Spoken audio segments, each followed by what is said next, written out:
Hello viewers, কেমন আছো সবাই? ভিডিও শুরু করার আগে আমি তোমাদের একটা জিনিস দেখাতে চাচ্ছি। এই ভিডিওটা একটু দেখো তোমরা। এই একটা জীব আছে, এই জীবটার সঙ্গে কি করা হয় একটু দেখো। এখানে এই জীবটাকে কেটে ফেলা হচ্ছে, তোমরা দেখতে পাচ্ছ।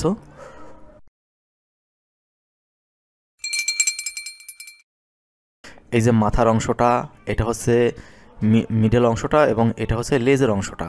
দেখতে পাচ্ছ তিনটা অংশ কিন্তু আবার লড়াচড়া করছে, তিনটা অংশই কিন্তু বেঁচে আছে। এই দেখছো হাঁটতেছে, দেখো এটা মাথার অংশটা, এটা মিডলটা, এই লেজের অংশটা হাঁটতেছে। এবং এই যে দেখো সামনে কিন্তু এখানে দেখতে পাচ্ছ, এই যে এখানে চোখ হচ্ছে, কিন্তু দুইটা চোখ থাকে। এই যে দুইটা চোখ কেটে ফেলার পর আবার নতুন করে চোখ হয়ে গেল। এই যে দেখো লেজ জন্মে গেছে, অর্থাৎ পূর্ণাঙ্গ তিনটা টুকরো কিন্তু আবার সমান হয়ে গেল দেখো।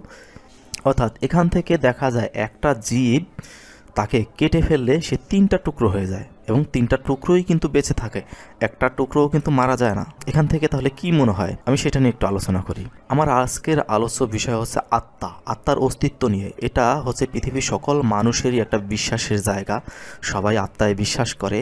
এখন সেই সকলেই বিশ্বাসকেই কিন্তু প্রশ্ন করে এই ভিডিওটা। শুধু এইটাই না, এরকম আরও অসংখ্য প্রাণী আছে যারা এরকম কেটে ফেলার পরে আলাদা আলাদাভাবে কাটা অংশগুলো বেঁচে থাকে। এখন সেই প্রমাণগুলো যদি আমি তোমাদের সামনে উপস্থাপন করি, তাহলে সকলের এই আত্মার প্রতি যে বিশ্বাস, এই বিশ্বাসটা নাড়া দিয়ে উঠবে। কিন্তু আমি তোমাদের বিশ্বাসে নাড়া দিতে চাই না। এই বিষয়টা নিয়ে আমারও অনেক কৌতূহল, আমিও জানতে চাই যে আসলে আত্মা আছে কি নেই, এবং সেই কৌতূহল থেকেই আমার এই ভিডিওটা তৈরি করা। কিন্তু কৌতূহলের হোক আর যে কারণেই হোক, এই বিষয়টা কিন্তু আত্মাকে প্রশ্নবিদ্ধ করে। কি কারণে করে সেটা নিয়ে আমরা একটু আলোচনা করি। দেখো, বিভিন্ন ধর্মে আত্মা সম্পর্কে ব্যাখ্যা দেয়া আছে। আত্মা কি, কিভাবে পৃথিবীতে আসে, কিভাবে মানব দেহে প্রবেশ করে, কে পাঠায় এবং সেই দেহ থেকে সে কিভাবে চলে যায়, সমস্ত ব্যাখ্যা দেওয়া আছে। যেমন এখানে দেখতে পাচ্ছ হিন্দু ধর্মের রেফারেন্সও দেওয়া আছে, যে গীতা থেকে পুরাতন কাপড় যেভাবে পরিত্যাগ করে, আত্মাও সেভাবে নতুন দেহ গ্রহণ করার জন্য পুরাতন দেহ ত্যাগ করে। অর্থাৎ এখান থেকে কিন্তু বোঝা যায় যে আত্মা পুরাতন দেহ ত্যাগ করে, কিন্তু পুরাতন দেহ গ্রহণ করে না। পুরাতন আত্মা একবার দেহ ছেড়ে চলে গেলে সে আর পুরাতন দেহে ফিরে আসে না, এবং নতুন আত্মাও কোনোভাবে ওই পুরাতন দেহে প্রবেশ করার কোনো প্রশ্নই ওঠে না। তাহলে একটা দেহ যখন মারা যায়, তার মধ্যে নতুন কোনো প্রাণ এসে সৃষ্টি হবে না। বৌদ্ধ ধর্ম মতে একই কথা বলছে। দেখো এখানে ধম্মপদের অধ্যায় 20-এর শ্লোক 2, এখানে দেখো বলা আছে, এটি পুরাতন দেহে ফিরে আসে না। এখানে আমি সম্পূর্ণটা পড়লাম না, শুধু শেষের অংশটুকুই পড়লাম। অর্থাৎ আত্মা দেহে ফিরে আসে না, এটা বৌদ্ধ ধর্ম বলছে। এরপর খ্রিস্ট ধর্ম আছে, এখানে ইসলাম ধর্ম আছে, তোমরা পড়ে না, আমি এগুলো পড়বো না, আমি শুধু প্রমাণগুলো দিয়ে দিলাম, তোমরা একটু পড়ে নিতে পারো। এছাড়াও বিভিন্ন ধর্মের যে বইগুলো আছে তোমরা এগুলো ডাউনলোড করে দেখতে পারো।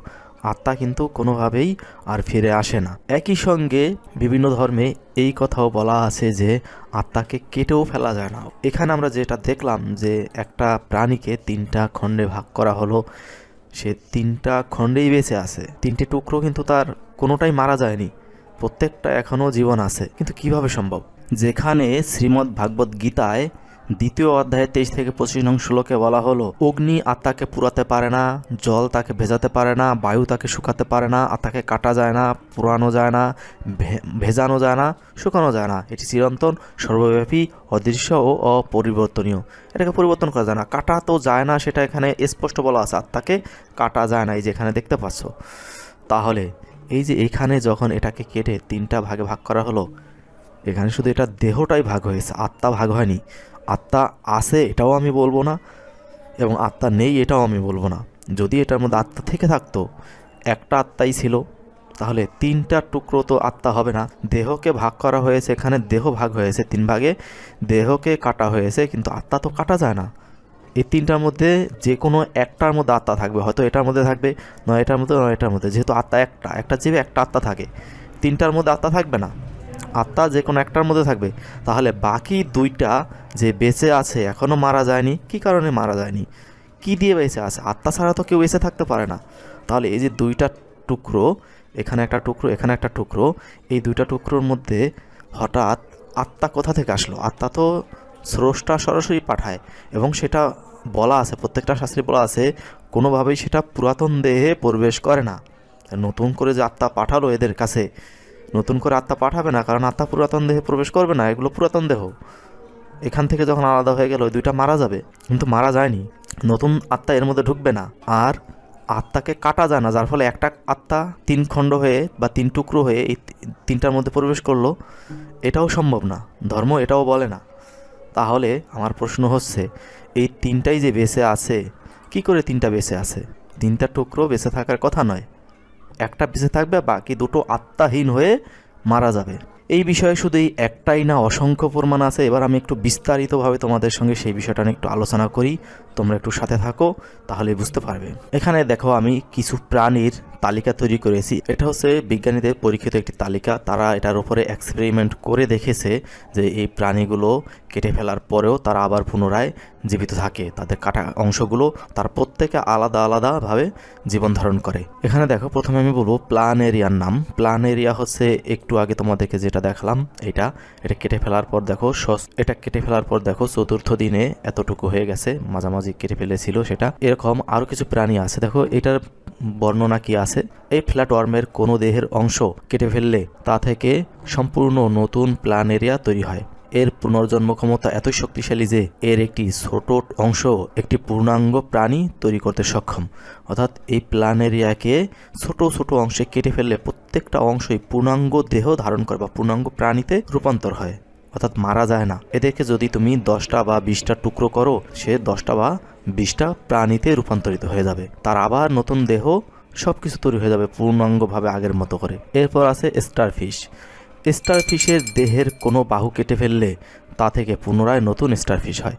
স্টারফিশ কোনটা একটু তোমাদেরকে দেখাই। এই যে দেখতে পাচ্ছ একটা প্রাণী, এটাকে বলা হয় স্টারফিশ। এটাতে 6টা বাহু আছে, 1 2 3 4 5 6, এটার আরও বেশিও হয়, 10টা 20টাও হয়, কোনোটা 5টা হয় এরকম। তাহলে এই যে 6টা বাহু, এটাকে যদি আমি এইভাবে মাছ দিয়ে কেটে ফেলি, এক পাশে 3টা এক পাশে 3টা, তাহলে এটা আবার পুনরায় এই পাশে 3টা এরকম বাহু গজাবে, এটার আবার এদিকে 3টা বাহু গজাবে, সে আবার পুনরায় বেঁচে উঠবে।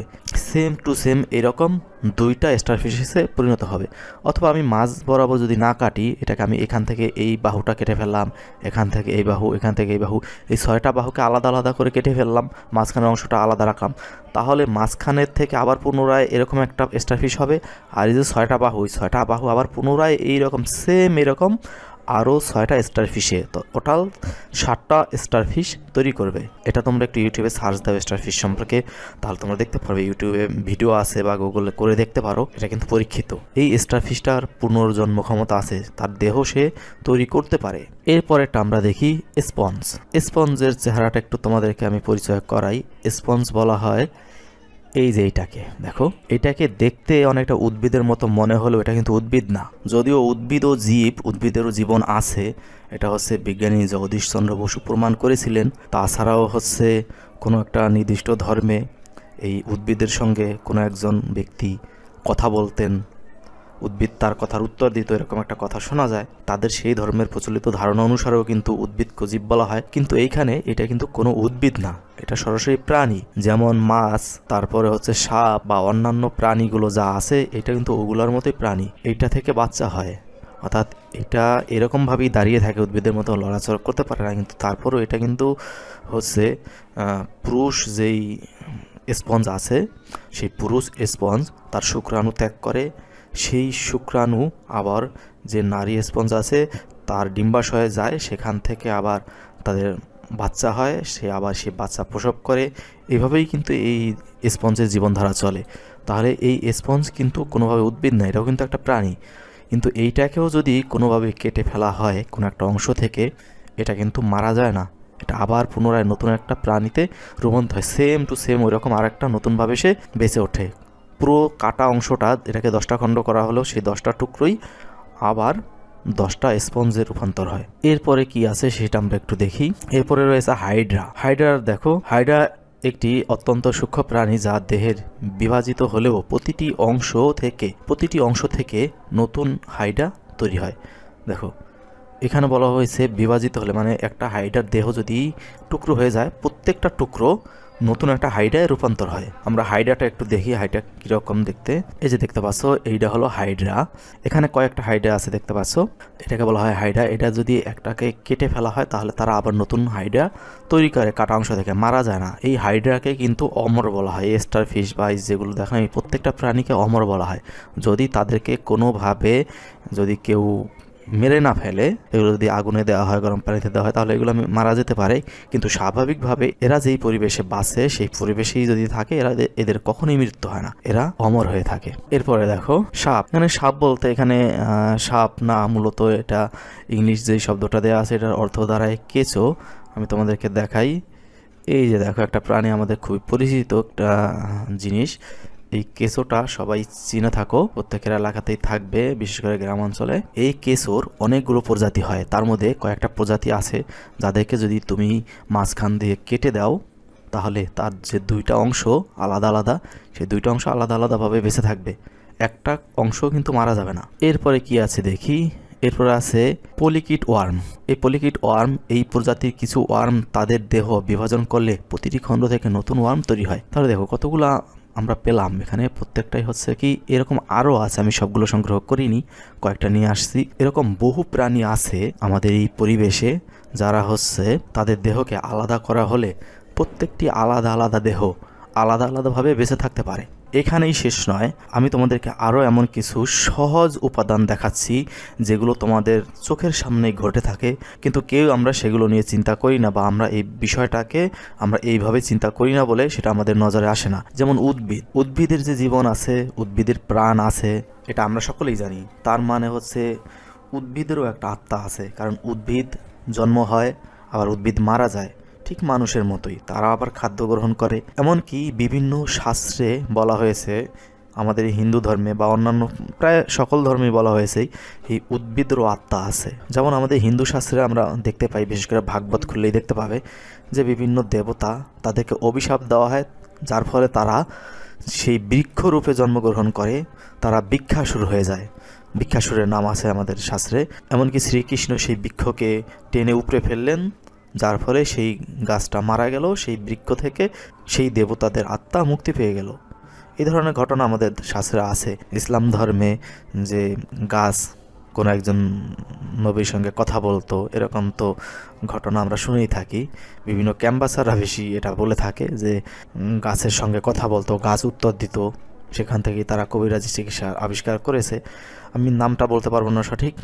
তাহলে তাদের ধারণা মতেও কিন্তু গাছের প্রাণ আছে। এরপরে হচ্ছে অন্যান্য ধর্মেও তোমরা খোঁজ নিয়ে দেখতে পারো যে গাছের প্রাণ আছে বা গাছের আত্মা আছে, এই জিনিসটাই কিন্তু বেরিয়ে আসে মূলত। তাহলে এখান থেকে কিন্তু আমরা বুঝতে পারি যে গাছেরও প্রাণ আছে বা গাছেরও আত্মা আছে।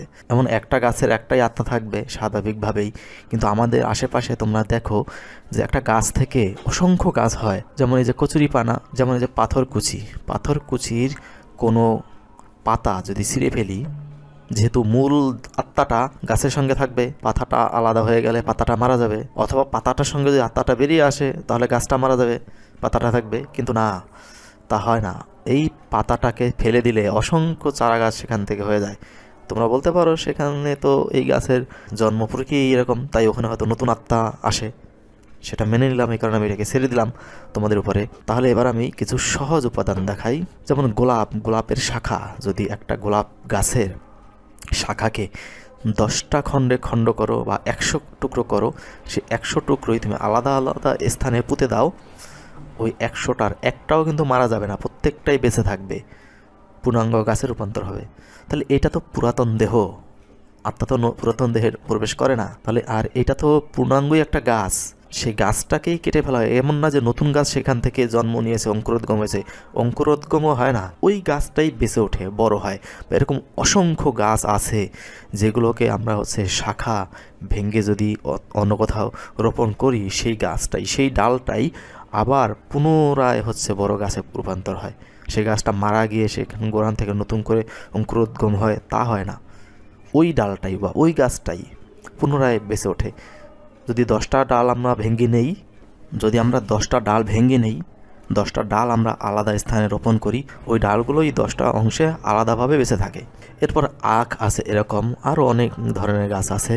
যেমন আমি সহজ একটা উদাহরণ যদি তোমাদেরকে দিতে চাই, তাহলে আমি যেটা দেব সেটা হচ্ছে ঢোল কমলি। আমরা আমাদের এলাকায় গ্রাম অঞ্চলে একদম বাড়ির কাছে পেয়ে যাবে, এটার জন্য দূরে যেতে হবে না, একদম সহজলভ্য একটা উদাহরণ, এই কারণে আমি এটা নিয়ে আসলাম।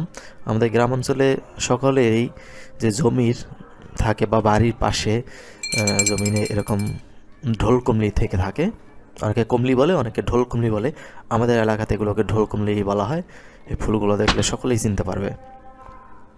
এটার একটা ঢোল কমলি গাছ বা শাখা, সেটাকে তুমি যদি 100 টুকরা করো, সেই 100 টুকরাই যদি তুমি রোপণ করো, ওই 100 টুকরাই বেঁচে উঠবে, একটাও মারা যাবে না। এমনকি এটার এতটাই শক্তি, এটাকে যদি মাঝখান থেকে ফেরে তারপর টুকরো টুকরো করে শুকিয়ে ফেলো, একটুখানি রস থাকলে তার ভিতরে, তারপরেও এটা আবার বেঁচে ওঠে, মারা যায় না, এতটাই শক্তিশালী এটা। এছাড়াও আমরা অনেক আছে যে বিভিন্ন গাছের কলম কাটা হয়, এরপরে সেগুলোকে রোপণ করা হয়, ওখানে কিন্তু নতুন অঙ্কুরোদ্গম হয় না, ওই ডালটাই আবার নতুন করে রোপণ করা হয়। শুধু এরকমই যে হয় তা না, এর উল্টোটাও হয়। যেমন এখানে একটা দেহকে আলাদা আলাদা দেহে রূপান্তর হয়, একইভাবে আলাদা আলাদা দেহ একই দেহে রূপান্তর হয়, এরকম ঘটনাও কিন্তু আছে। দেখো এখানে আমি কিছু তালিকা দিয়ে রেখেছি, দেখো একাধিক জীব একত্রিত হয়ে একটি সত্তা তৈরি করে, এরকম কিছু জিনিস আছে। দেখো লাইকেন হয়তো ছোট হবে, যদি ছোট হয়ে থাকে,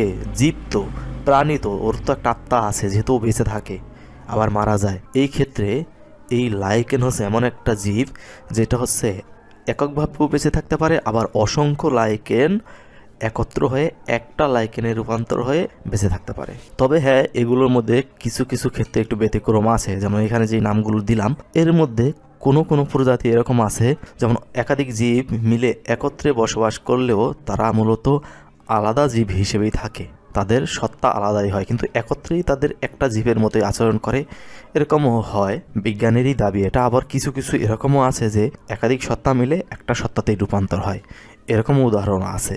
যাই হোক, এটা নিয়ে আমি খুব একটা আলোচনা করব না, এটা আমার খুব একটা প্রয়োজনীয় বিষয়ও না।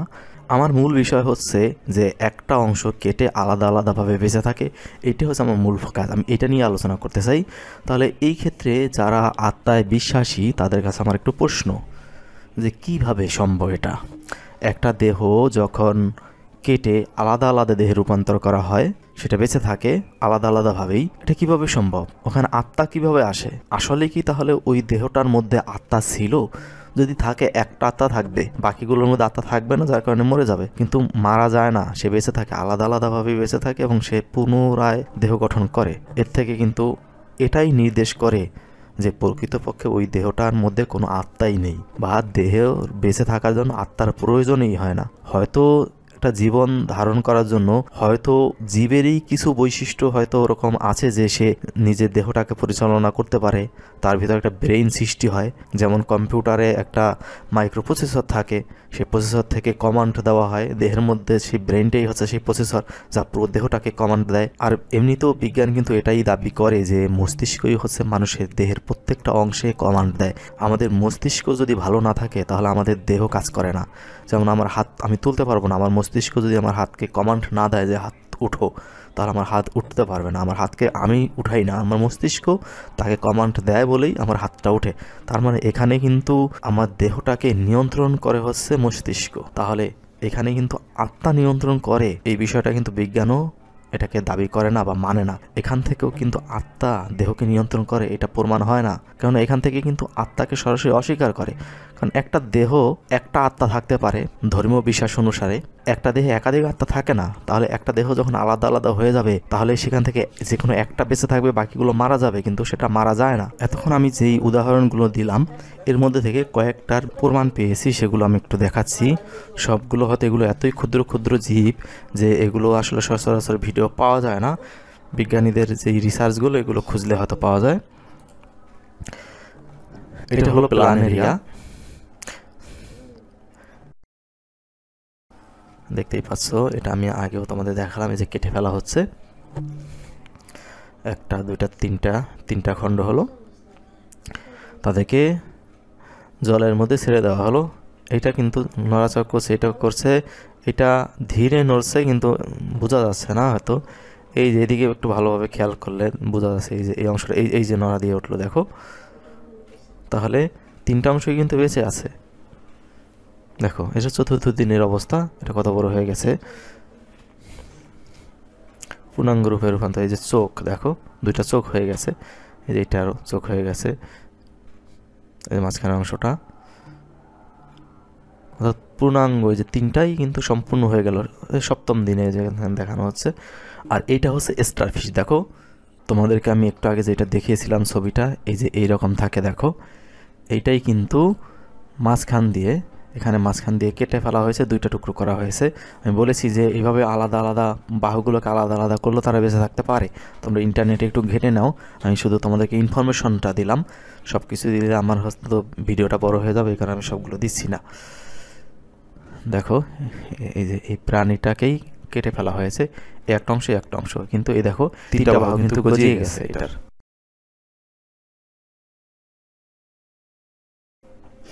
এটা চলে যাচ্ছে পরে, এটা আর একটা ভিডিও দেখো, এটা কেটে ফেলার পরে 3টা সম্পূর্ণভাবে গজিয়ে গেছে।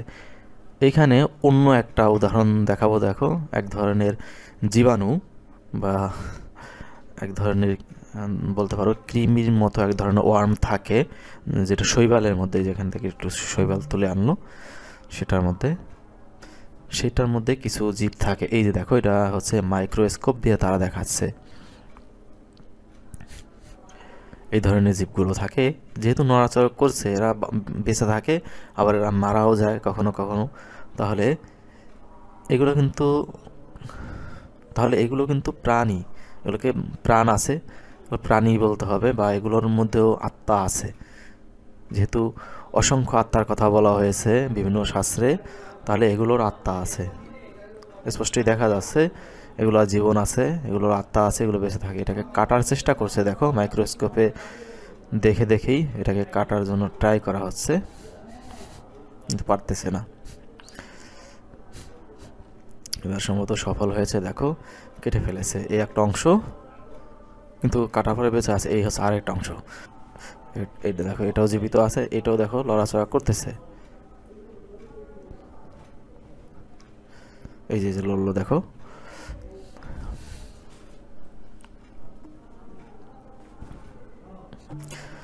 আচ্ছা, শুধু যে 2টা আলাদা আলাদাই হয়ে যায় এই প্রাণীটা, শুধু তাই না, এই যে জীবটা দেখানো হচ্ছে, যে ওয়ার্মটা বা কৃমিটা, এটা হচ্ছে যে 2টা আলাদা প্রাণী আবার একত্র হয়েও বসবাস করতে পারে। এরা হচ্ছে 2টা একত্র হয়ে যায়, দেহটা জয়েন হয়ে যায়, একটা সত্তায় রূপান্তর হয়ে যায়। এই জিনিসটা, এটা কেটে আলাদা করলে আলাদাভাবে 2টা রূপান্তর হয়ে যায়, আবার কখনো কখনো এরা একত্র হয়ে একটায় পরিণত হয়ে যায়। 2টা সম্পূর্ণ আলাদা প্রাণী একসঙ্গে হয়ে যায়। দেখো এটা কিন্তু অন্য একটা প্রাণী, যেটাকে কেটে ফেললো সেটা না, আলাদা, এটাকে কিন্তু কাটা হয়নি, সম্পূর্ণ আলাদা প্রাণী। এটা দেখো 2টা আরেকটার সঙ্গে মিশে এক হয়ে যাবে। এটা হচ্ছে ওই কেটে ফেলা সেই আলাদা অংশটা। এই দেখো এখানে একটা, এটা কিন্তু কাটেনি, এটা একদম সম্পূর্ণ পূর্ণাঙ্গ 2টা প্রাণী। এই দেখো 2টা একসঙ্গে জুড়ে গেছে, জয়েন্ট অংশটা দেখাই যায়, জুড়ে গেছে। জুড়ে যাওয়ার ঘটনাটা একটু দেখালে ভালো হতো, হয়তো যে ভিডিওটা করেছে সে ওটা দেখাতে পারেনি। এই যে জয়েন্টটা কিন্তু দেখা যাচ্ছে, এটা আলাদা ছিল আর এটা আলাদা ছিল, 2টা জুড়ে গেছে। তাহলে এই ক্ষেত্রে আমার প্রশ্ন, এটার জন্য আলাদা একটা আত্মা ছিল আর এই উপরের অংশটার জন্য একটা আত্মা ছিল, তাহলে 2টা যখন এক হয়ে গেল একটা সত্তা, এটার মধ্যে কিন্তু একটা আত্মা থাকতে পারে, 2টা আত্মা থাকতে পারে না। তাহলে আরেকটা আত্মা কোথায় গেল? যদি আত্মা থাকতো এটার মধ্যে, তাহলে 2টা আত্মা এক তো হতে পারে না, তাহলে আরেকটা আত্মা কোথায় গেল? আর যখন কেটে ফেলা হলো, 2টা আলাদা আলাদাভাবে বেঁচে থাকলো, তখন আরেকটা আত্মা কোথা থেকে আসলো? আত্মাকে ভাগ করা যায় না, দেহকে ভাগ করা যায়, 2টা আত্মা কোথা থেকে আসলো আর 2টাকে কীভাবে বেঁচে থাকলো?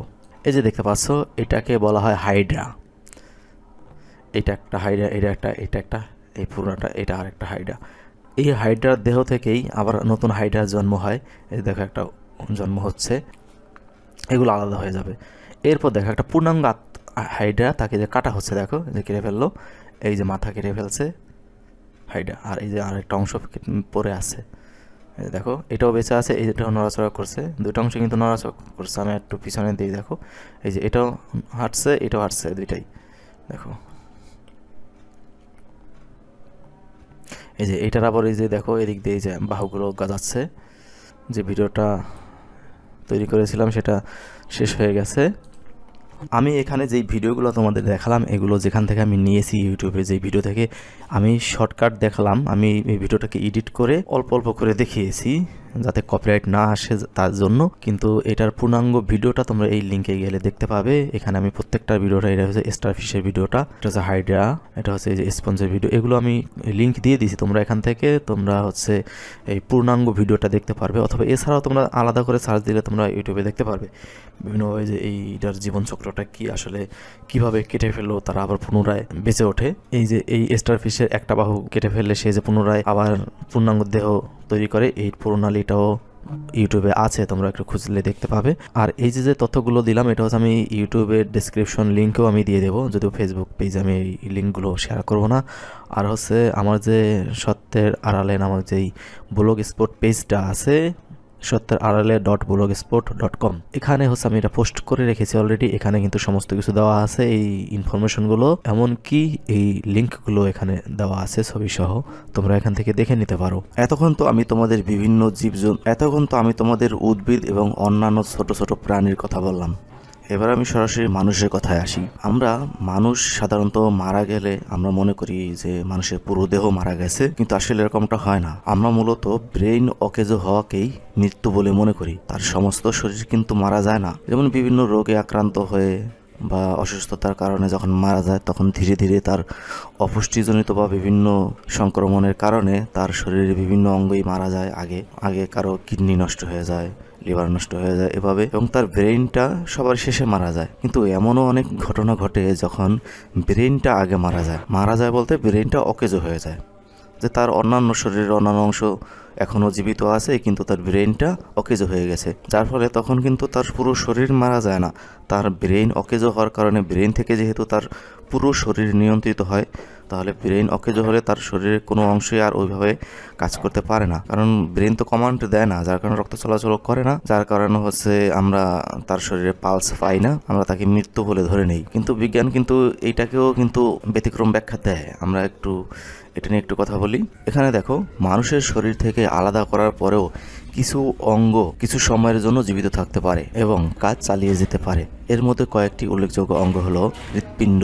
যেমন হৃৎপিণ্ড হচ্ছে শরীর থেকে আলাদা করার পরেও এটি সঠিকভাবে সংরক্ষণ করা হয়, তবে কয়েক ঘন্টা পর্যন্ত স্পন্দিত হতে পারে। এই ঘটনাগুলো সাধারণত দুর্ঘটনা বা আত্মহত্যা যারা করে তাদের ক্ষেত্রে হয়ে থাকে। তাদের ক্ষেত্রে হচ্ছে শরীরটাকে পোস্টমর্টম যখন করে তাদের শরীরের বিভিন্ন অংশ খুলে রাখা হয়, পরবর্তীতে অন্য মানুষের বা অন্য রোগীর ক্ষেত্রে যাতে ব্যবহার করতে পারে। কি কারণে করা হয়? কারণ তাদের মস্তিষ্ক মারা গেছে কিন্তু তাদের শরীরের অন্যান্য অংশগুলো এখনো জীবিত আছে, সেগুলো এখনো বাঁচিয়ে রাখা সম্ভব অন্য দেহের মধ্যে সেটাকে ট্রান্সফার করে। সেই কথাটা এখানে বলছে। দেখো, শরীর থেকে আলাদা হওয়ার পরেও সঠিকভাবে সংরক্ষণ করা হলে তা কয়েক ঘন্টা পর্যন্ত স্পন্দিত হয়, অর্থাৎ যে হৃৎপিণ্ডটা যে সংকুচিত হয় আবার প্রসারিত হয়, সেটাকে যদি সঠিকভাবে সংরক্ষণ করা হয় তাহলে কয়েক ঘন্টা পর্যন্ত সে ওইভাবেই সংকুচিত প্রসারিত হতে পারে। তার মানে সরাসরি সে জীবিত থাকতে পারে শরীর থেকে তাকে বিচ্ছিন্ন করা হলেও। এবং হার্ট ট্রান্সফারের ক্ষেত্রে সাধারণত 4 থেকে 6 ঘন্টা পর্যন্ত এটা সংরক্ষণ করা যায়।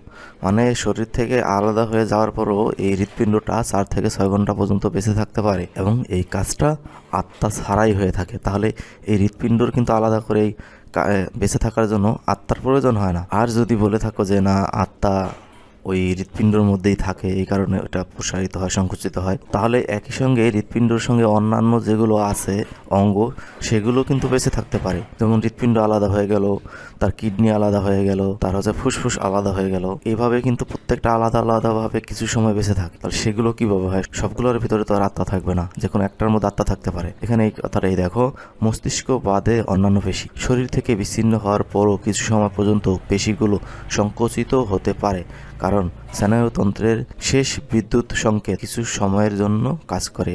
কখনো কখনো বিচ্ছিন্ন হাত পা সাময়িক সময় নড়াচড়া করে, অর্থাৎ শরীর থেকে বিচ্ছিন্ন হয়ে যাওয়া হাত পাও বেশ কিছু সময় নড়াচড়া করতে পারে। তার মানে এখান থেকে কিন্তু ওই কথাই বুঝাইছে শরীর থেকে মানে মস্তিষ্ক বাদে অন্যান্য পেশির কথা বলছে, কারণ আমরা মৃত্যু বলতে মস্তিষ্ক অকেজো হয়ে যাওয়াকে আমরা বুঝি, এই কারণে মস্তিষ্ক বাদে অন্যান্যটার কথা বলা হয়েছে। তাহলে এখান থেকে বোঝা যায় আমরা মূলত যে আত্মা বলি এটা মূলত এই মস্তিষ্কের কাজ করার ক্ষমতাটাকে আমরা আত্মা বলে থাকি। এরপরে দেখো ফুসফুস। যদি পর্যাপ্ত অক্সিজেন সরবরাহ করা হয় তবে শরীরের বাইরেও কিছু সময়ের জন্য এটি কাজ করতে পারে। লং ট্রান্সফারের ক্ষেত্রে 4 থেকে 6 ঘন্টা পর্যন্ত কার্যকর থাকে। অর্থাৎ আমরা যদি পর্যাপ্ত পরিমাণ অক্সিজেন সাপ্লাই দিই ফুসফুসকে, তাহলে ফুসফুস 4 থেকে 6 ঘন্টা পর্যন্ত ওই হৃৎপিণ্ড থেকে, শরীর থেকে, অন্যান্য অঙ্গ প্রত্যঙ্গ থেকে আলাদা থেকেও সে বেঁচে থাকতে পারে 4 থেকে 6 ঘন্টা পর্যন্ত। কিডনির কথা বলছে দেখো, শরীর থেকে আলাদা করার পরেও 24 থেকে 48 ঘন্টা পর্যন্ত জীবিত রাখা সম্ভব যদি এটি সঠিক তাপমাত্রায় সংরক্ষণ করা হয়। তাহলে বোঝা যাচ্ছে যে শরীর থেকে কিডনি আলাদা হওয়ার পরেও সে 48 ঘন্টা পর্যন্ত বেঁচে থাকতে পারে। তাহলে এই কিডনির বেঁচে থাকার জন্য আত্মার প্রয়োজন হচ্ছে না। এরপরে দেখো লিভার। লিভার হচ্ছে 12 থেকে 16 ঘন্টা পর্যন্ত কার্যকর থাকতে পারে, এটাও শরীর থেকে আলাদা হওয়ার পরেও। তাহলে আত্মা ছাড়া লিভার বেঁচে থাকতে পারে 16 ঘন্টা পর্যন্ত। চোখের কর্নিয়া, এটাও আত্মা ছাড়া 48 ঘন্টা পর্যন্ত বেঁচে থাকতে পারে। শরীরের চামড়া, এটার ক্ষেত্রে তো নির্দিষ্ট কোনো সময়সীমা নেই, এটা দীর্ঘ সময় এটাকে সংরক্ষণ করা যায় এবং অন্যের দেহে এটাকে প্রতিস্থাপন করা যায়। এটা জন্য নির্দিষ্ট কোনো সময় দেওয়া হয়নি, অনেক দিন পর্যন্ত এটাকে বাঁচিয়ে রাখা যায়। তাহলে এখানে বেঁচে থাকা এবং মারা যাওয়ার ধারণাটা মূলত মানুষের শরীরের বিভিন্ন অঙ্গ কাজ করা বা কাজ না করা, সচল থাকা বা অকেজো হয়ে যাওয়া, এটাকেই বোঝায়। কোনো আত্মা শরীর থেকে বেরিয়ে গেল, এটাকে কিন্তু মারা যাওয়া বলে না। শরীরের অঙ্গ প্রত্যঙ্গগুলো সঠিকভাবে কাজ না করাকেই মৃত্যু বলে এবং কোনো একটা অংশ কাজ করাকেই জীবিত থাকা বলে। আত্মা ঠাত্তা বলে এখানে কিন্তু কোনো কিছুর অস্তিত্ব পাওয়া যাচ্ছে না। তাহলে এগুলো কিভাবে সম্ভব? কি মনে হয় তোমাদের কাছে আত্মা সম্পর্কে? আসলে বেঁচে থাকার জন্য আত্মার প্রয়োজন আছে? এবার দেখো, এই যে এতক্ষণ যেই জিনিসগুলো তোমাদেরকে দেখালাম, এখান থেকে কি আসলেই আত্মা বলতে কিছু হয় এরকম মনে হয়? তোমাদের কাছে কি মনে হচ্ছে, আত্মা আছে নাকি নেই? আমার কথা হচ্ছে আত্মা যদি থাকে, একটাই থাকবে একটা দেহে, সেই দেহটা যখন আলাদা হয়ে যাবে, শুধু এগুলো দেখলেই নয়, আমরা অনেক সময় দেখো যখন আমরা বাজারে যাই মুরগি কিনি, মুরগিটাকে যখন কাটা হয় মাথাটা আলাদা হয়ে যায়, দেহটা আলাদা হয়ে যায়। এরকম অনেক প্রাণী আছে যখন কাটার সময় সম্পূর্ণ আলাদা করে ফেলে, ওই দেহটা ছটফট করতে থাকে, মারা যায়নি, বেশ কিছুক্ষণ 2-4-5 মিনিট পরে মারা যায়। ওই মাথাটাও কিন্তু ওই 2-4-5 মিনিট বেঁচে থাকে। যখন দুইটা আলাদা হয়ে গেল দেহ, তাহলে একটার মধ্যে আত্মা থাকবে আর একটার মধ্যে থাকবে না, তাহলে ওই যেটার মধ্যে আত্মা নাই ওটার সাথে সাথে মারা যাবে। কিন্তু না, দেখা যাচ্ছে দুইটাই একসঙ্গে ছটফট করে। তোমার সাপের ক্ষেত্রেও দেখতে পারো, সাপ কিন্তু কেটে ফেললেও, যদি লেজ কেটে ফেলো, লেজ কিন্তু দীর্ঘ সময় বেঁচে থাকে, আর দেহ নিয়ে কিন্তু সে চলে যাবে লেজটা ফেলে রেখে, কিন্তু তারপর লেজটা দীর্ঘ সময় বেঁচে থাকবে, তারপর একটা সময় মারা যায়। কারণ এটা হচ্ছে এক একটার বৈশিষ্ট্য।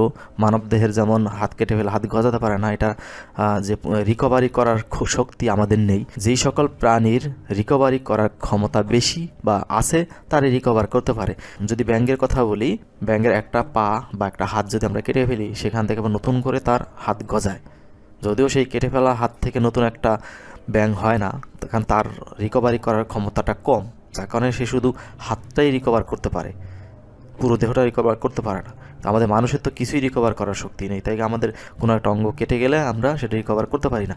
কিন্তু কিছু কিছু প্রাণী তো আমরা স্পষ্ট দেখলাম এখানে প্রমাণসহ যে তারা তাদের দেহ রিকভারি করতে পারে, তাদের সমস্ত কিছু রিকভারি করতে পারে, এমনকি তাদের ব্রেন, চোখ এইসব সহ রিকভারি করতে পারে, পুরো দেহটা রিকভারি করতে পারে। যাদের রিকভারি করার ক্ষমতা আছে তারা বেঁচে থাকে। তাহলে এখান থেকে কিন্তু বোঝা যায় যে আত্মার কোনো প্রয়োজন নাই দেহ পরিচালনার জন্য। তাহলে আমাদেরকে আত্মার দোহাই দেওয়া হচ্ছে, ধর্মের দোহাই দেওয়া হচ্ছে, ভয় দেখানো হচ্ছে পরকালে নিয়ে আত্মাকে কাটবে, মারবে, ছিঁড়বে, ফাড়বে। এই যে ভয় দেখানো হচ্ছে, এগুলো আসলে কতটা সত্য আমার এটা প্রশ্ন, জানার ইচ্ছা। কারণ এই যে উদাহরণগুলো দেখালাম আমি, এগুলো কিন্তু এই আত্মাকে চ্যালেঞ্জ করে যে আসলে আত্মা দেহ পরিচালনার জন্য প্রয়োজন হয় না, দেহ আত্মা ছাড়াই চলতে পারে। একটা শরীরকে কেটে যদি 4-5টা খণ্ড ভাগ করা হয়, প্রত্যেকটা অঙ্গই যদি বেঁচে থাকতে পারে আত্মা ছাড়া, তাহলে সেই মূল যেই দেহটা সেইটাই কেন আত্মা ছাড়া চলতে পারবে না? আমার প্রশ্নটা হলো এখানে। যদি একটা দেহে একটা আত্মা থাকার কারণে সেই দেহটাকে 5টা টুকরো করার পর যদি বাকি 4টা টুকরো মারা যেত, তাহলে আমি মনে করতাম যে আত্মা ছাড়া দেহ চলতে পারে না। কিন্তু এখানে তো হচ্ছে। সেটা হয়তো অন্যান্য প্রাণীর ক্ষেত্রে মারা যায়, তাদের রিকভারি করার শক্তি নেই বিধায় তারা মারা যায়। কিন্তু যাদের রিকভারি করার শক্তি আছে তাদেরও তো বেঁচে থাকার কথা না, কারণ আত্মার রিকভারি সে যতই করে থাকুক, আত্মা ছাড়া তো রিকভারি করার শক্তি নেই। যখন তাকে কেটে ফেলা হলো যে কোনো একটা অংশ, সেটার ভিতর আত্মা থাকবে, সে তার দেহ রিকভারি করে বেঁচে থাকুক, আমার আপত্তি নেই। কিন্তু যেইটার মধ্যে আত্মা নেই সে কেন রিকভারি করবে তার দেহ? এই স্টার ফিশ তার একটা বাহু কেটে ফেললে তার 5টা বাহু নিয়ে যে অংশটা থাকে সে তার 6ষ্ঠ বাহুটা রিকভারি করে তৈরি করে নেক, সমস্যা নাই। কিন্তু তার যেই কেটে ফেলা বাহুটা, সে কেন তার পুরো বডি এবং অন্যান্য 5টা হাত বা বাহু সে পুনরায় কেন রিকভারি করবে? প্রয়োজনটা কি? তার মধ্যে তো আত্মা নেই, তার এত রিকভারি করে বেঁচে থাকার চিন্তাটা কেন আসবে? এখান থেকে কিন্তু স্পষ্টভাবে প্রমাণ হয় যে আত্মা আসলে বেঁচে থাকার জন্য প্রয়োজন না। এটা একটা জীবনচক্র, এটা একটা প্রক্রিয়া। দেহর মধ্যে যেই বৈশিষ্ট্যগুলো আছে, কোষ প্রণালী, মূলত কোষগুলোই হচ্ছে দেহটাকে গঠন করে। ওদের দেহের কোষ বিভাজন শক্তিটা অনেক বেশি, যার কারণে ওরা রাতারাতি কোষ বিভাজন করতে পারে, এমনকি এতটাই রিকভারি ক্ষমতা আছে যার কারণে ওরা সকল কিছুই রিকভার করতে পারে। তাহলে এখানে আত্মার ভূমিকাটা কি? আমি আমার এই ধারণাটা যে সত্য এটা আমি দাবি করতেছি না, কিন্তু আমার কাছে এটা মনে হচ্ছে এই জিনিসগুলো দেখার পরে। তা আমার এটা বিশ্বাস, এটাকে আমি তোমাদেরকে বিশ্বাস করতে বলছি না, আমার কাছে বিশ্বাস হয় এই তথ্যগুলোর কারণে। আগে বিশ্বাস করতাম না, কিন্তু তোমাদের কাছে কি মনে হয় তোমরা একটু জানাও।